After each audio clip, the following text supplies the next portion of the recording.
Chapter 55, The Child Samuel. This chapter is based on 1 Samuel 1 and chapter 2, 1-11. Elkanah, a Levite of Mount Ephraim, was a man of wealth and influence, and one who loved and feared the Lord. His wife, Hannah, was a woman of fervent piety. Gentle and unassuming, her character was marked with deep earnestness and a lofty faith. The blessing so earnestly sought by every Hebrew was denied this godly pair. Their home was not gladdened by the voice of childhood, and the desire to perpetuate his name led the husband, as it had led many others, to contract a second marriage. But this step, prompted by a lack of faith in God, did not bring happiness. Sons and daughters were added to the household, but the joy and beauty of God's sacred institution had been marred, and the peace of the family was broken. Peninnah, the new wife, was jealous and narrow-minded, and she bore herself with pride and insolence. To Hannah, hope seemed crushed, and life a weary burden. Yet she met the trial with uncomplaining meekness. Elkanah faithfully observed the ordinances of God. The worship at Shiloh was still maintained, but on account of irregularities in the ministration, his services were not required at the sanctuary, to which, being a Levite, he was to give attendance. Yet he went up with his family to worship and sacrifice at the appointed gatherings. Even amid the sacred festivities connected with the service of God, the evil spirit that had cursed his home intruded.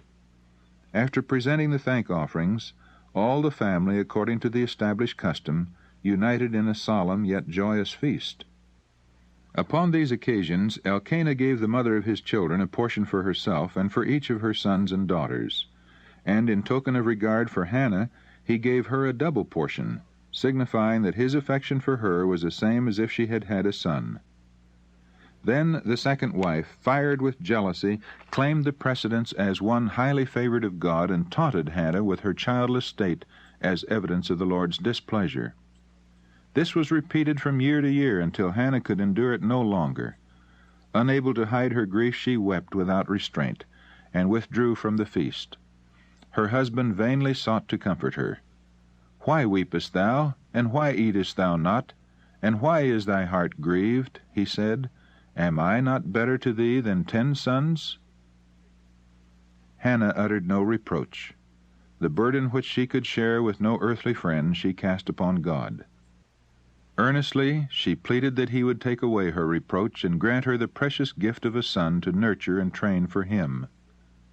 And she made a solemn vow that if her request were granted, she would dedicate her child to God even from its birth.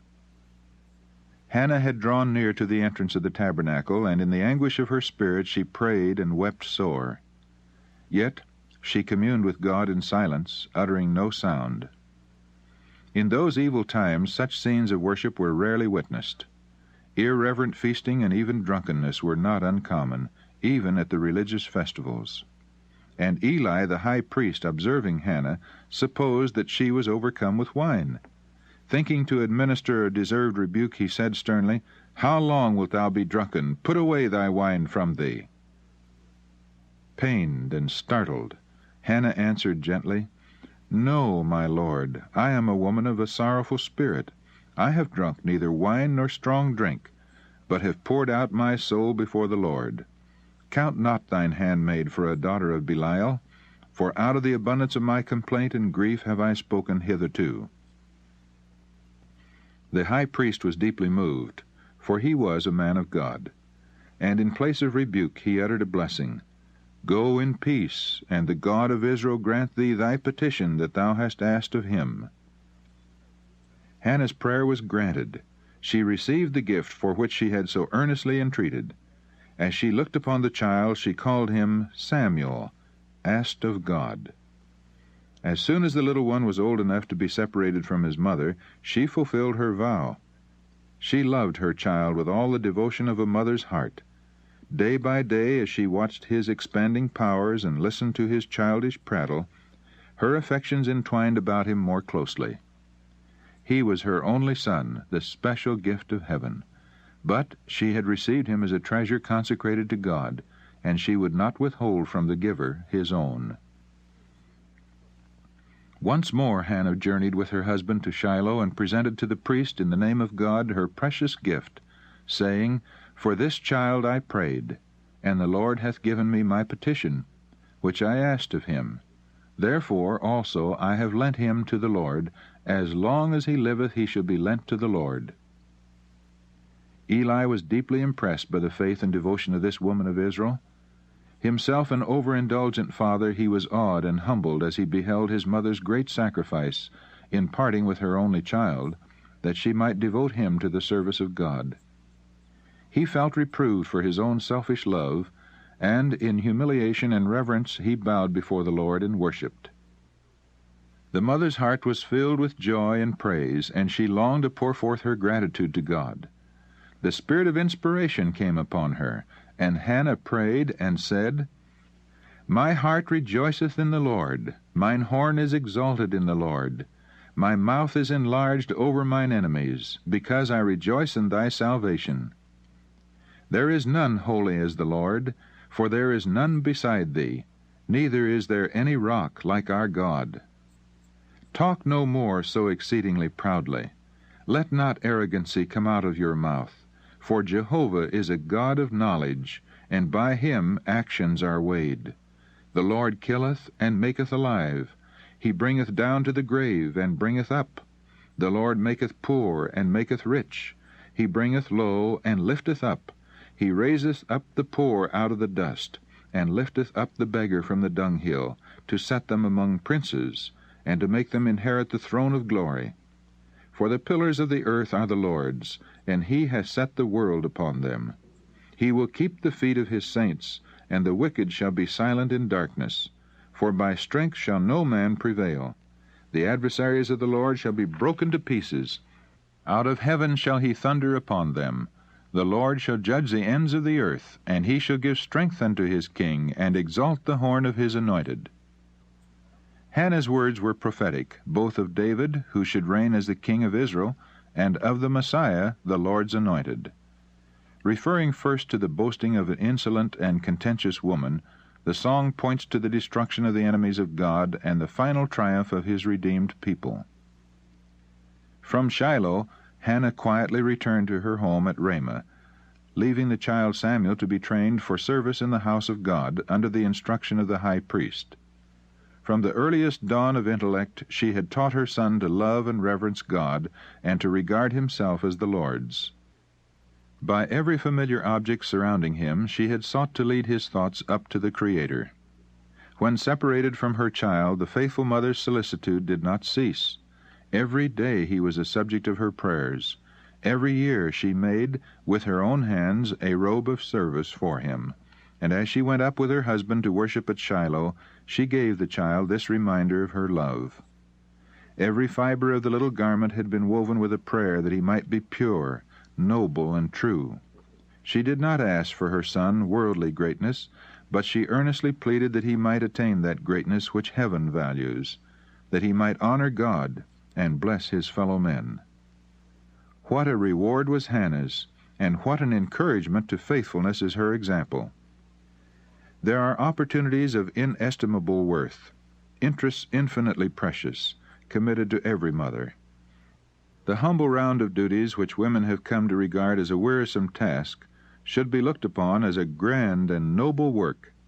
It is the mother's privilege to bless the world by her influence, and in doing this she will bring joy to her own heart.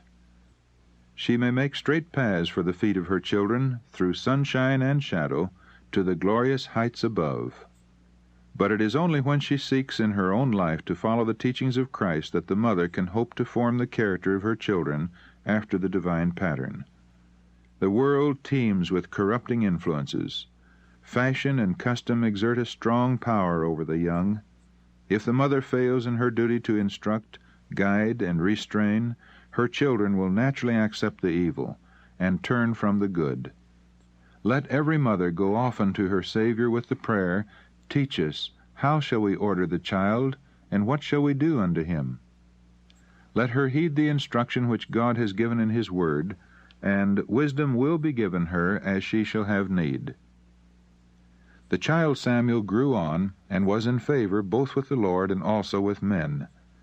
Though Samuel's youth was passed at the tabernacle devoted to the worship of God, he was not free from evil influences or sinful example. The sons of Eli feared not God, nor honored their father. But Samuel did not seek their company, nor follow their evil ways. It was his constant endeavor to become what God would have him. This is the privilege of every youth. God is pleased when even little children give themselves to his service. Samuel had been placed under the care of Eli, and the loveliness of his character drew forth the warm affection of the aged priest. He was kind, generous, obedient, and respectful. Eli, pained by the waywardness of his own sons, found rest and comfort and blessing in the presence of his charge. Samuel was helpful and affectionate, and no father ever loved his child more tenderly than did Eli this youth. It was a singular thing that between the chief magistrate of the nation and the simple child so warm an affection should exist. As the infirmities of age came upon Eli, and he was filled with anxiety and remorse by the profligate course of his own sons, he turned to Samuel for comfort. It was not customary for the Levites to enter upon their peculiar services until they were 25 years of age, but Samuel had been an exception to this rule. Every year saw more important trusts committed to him, and while he was yet a child, a linen ephod was placed upon him as a token of his consecration to the work of the sanctuary. Young as he was when brought to minister in the tabernacle, Samuel had even then duties to perform in the service of God according to his capacity. These were at first very humble and not always pleasant, but they were performed to the best of his ability and with a willing heart. His religion was carried into every duty of life. He regarded himself as God's servant, and his work as God's work. His efforts were accepted because they were prompted by love to God and a sincere desire to do his will. It was thus that Samuel became a co-worker with the Lord of heaven and earth, and God fitted him to accomplish a great work for Israel. If children were taught to regard the humble round of everyday duties as the course marked out for them by the Lord, as a school in which they were to be trained to render faithful and efficient service, how much more pleasant and honorable would their work appear. To perform every duty as unto the Lord throws a charm around the humblest employment, and links the workers on earth with the holy beings who do God's will in heaven. Success in this life, success in gaining the future life, depends upon a faithful, conscientious attention to the little things. Perfection is seen in the least, no less than in the greatest of the works of God. The hand that hung the worlds in space is the hand that wrought with delicate skill the lilies of the field. And as God is perfect in his sphere, so we are to be perfect in ours. The symmetrical structure of a strong, beautiful character is built up by individual acts of duty. The faithfulness should characterize our life in the least as well as in the greatest of its details. Integrity in little things, the performance of little acts of fidelity and little deeds of kindness, will gladden the path of life, and when our work on earth is ended, it will be found that every one of the little duties faithfully performed has exerted an influence for good, an influence that can never perish. The youth of our time may become as precious in the sight of God as was Samuel. By faithfully maintaining their Christian integrity, they may exert a strong influence in the work of reform. Such men are needed at this time. God has a work for every one of them. Never did men achieve greater results for God and humanity than may be achieved in this our day by those who will be faithful to their God-given trust.